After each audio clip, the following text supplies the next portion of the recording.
Hey everyone, welcome back to 996 The Howl. Today we're looking at the Tucson Roadrunners at their mid-season point. Much like the Utah Hockey Club, they've had their fair share of injuries throughout their lineup. Obviously, Tucson is the affiliate, American Hockey League affiliate for the Utah Hockey Club. The Roadrunners are 21-3, so hovering about that NHL or AHL 500 number in terms of point percentages.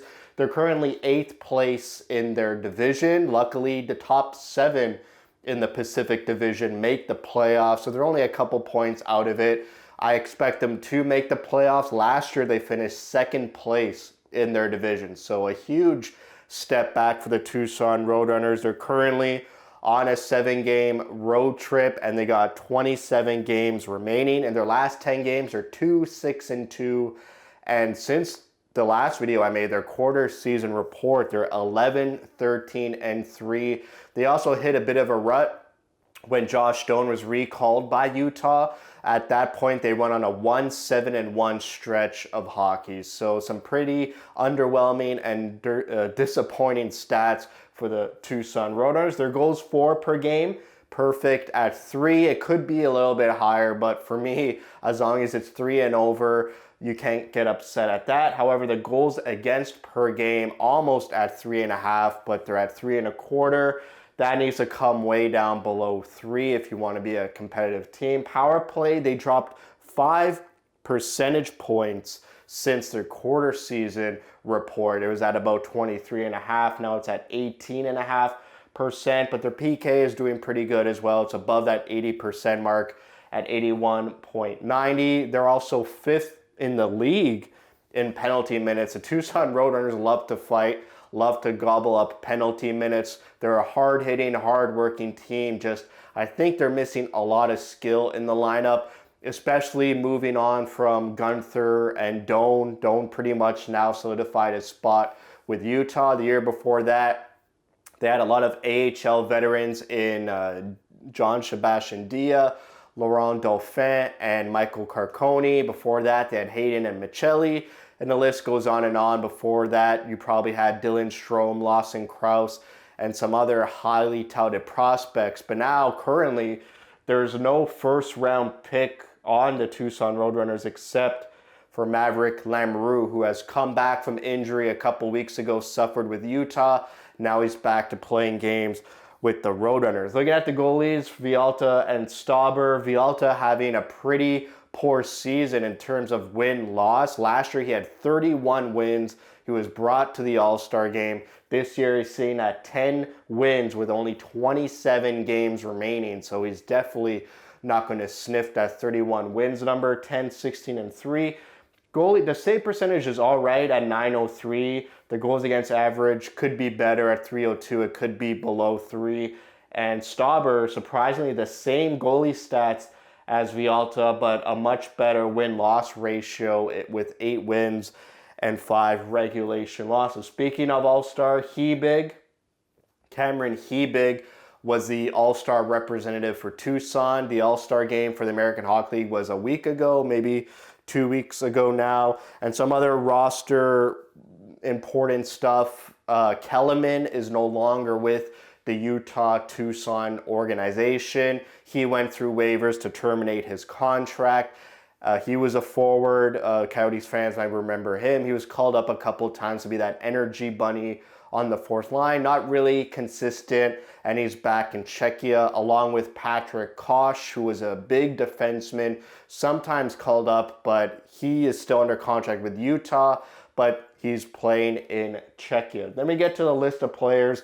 If you're a Utah fan and you don't want to bother with this video, I asterisk the important players that you should keep note of. Unfortunately, they're all at the bottom of the point standings. We'll get into that a little bit later, but you got to pay attention somewhat to Tucson.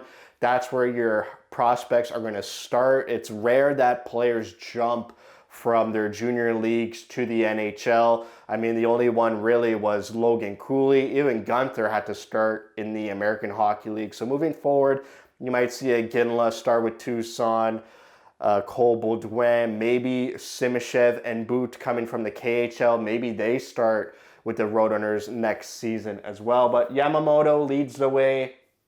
They picked him up in free agency in the offseason.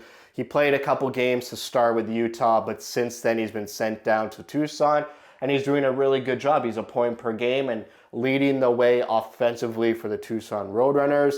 Then we have Sokolov, who we acquired from trading Yen Yannick in the offseason.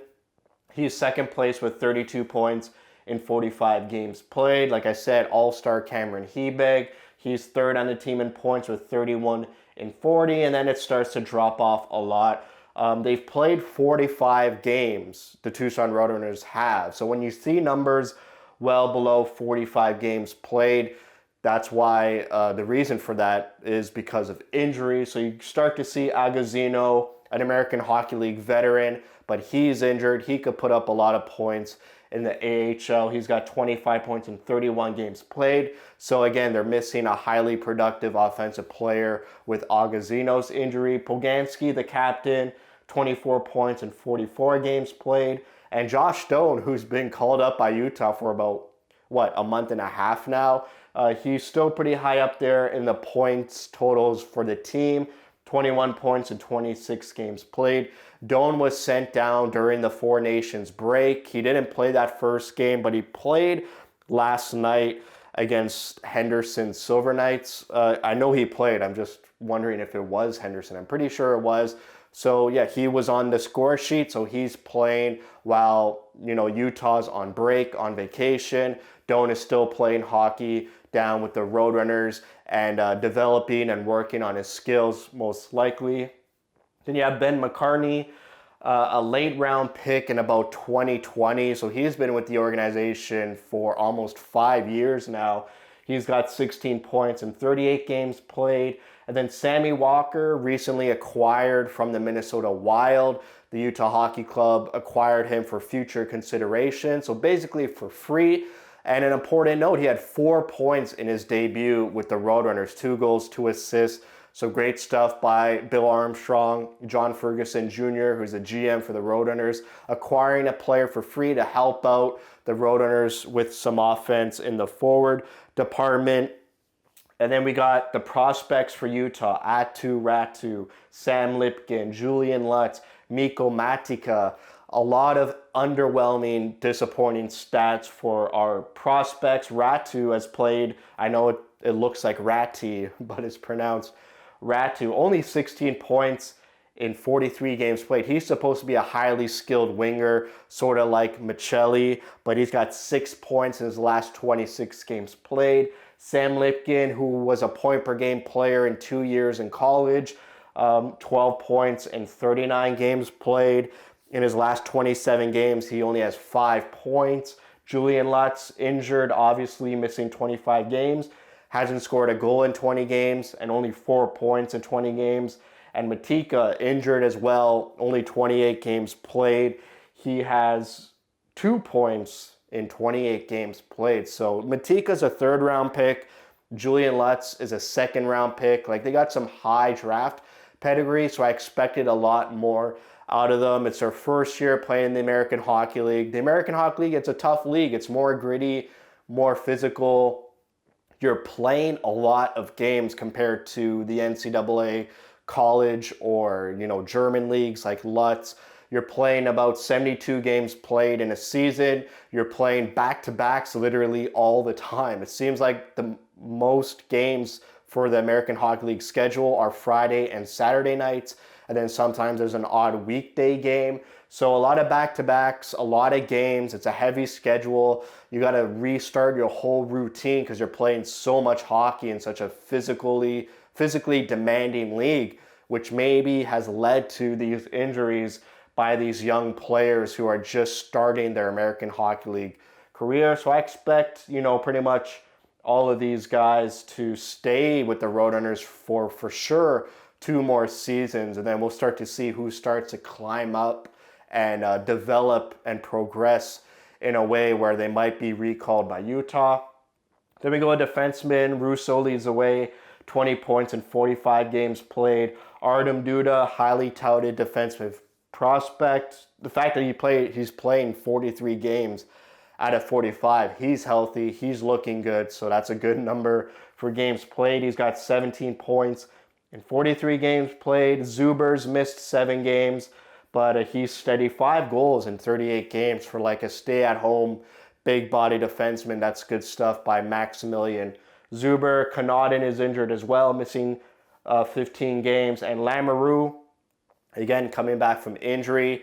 He's starting to play again for the Roadrunners, 7 points in 15 games played. We also obviously lost Kolyachonok in the organization on waivers to the Pittsburgh Penguins. So the intent there for Bill Armstrong, John Ferguson Jr. was to send Kolyachonok down to the Roadrunners to help them out on the defensive side of the game. It's a risk, and I think they knew they would lose him on waivers. That's why they kept him up with Utah, sitting in the press box for so long. Like, he hasn't played a game in a while. The majority of the Utah season, he's been scratched, healthy scratched, because if they sent him down on waivers, they knew he would get picked up. They tried to sneak him in there in the last weekend before the Four Nations, maybe trying to catch some general managers on vacation brain, but unfortunately, he couldn't outsmart Kyle Dubas, so we lose Kolyachonok. So, yes, very disappointing, very underwhelming. Again, they're 8th place, top 7, make the playoffs. For me, I hope and they should make the playoffs.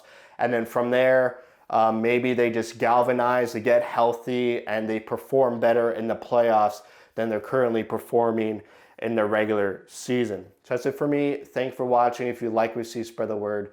And as always, thank you for your support.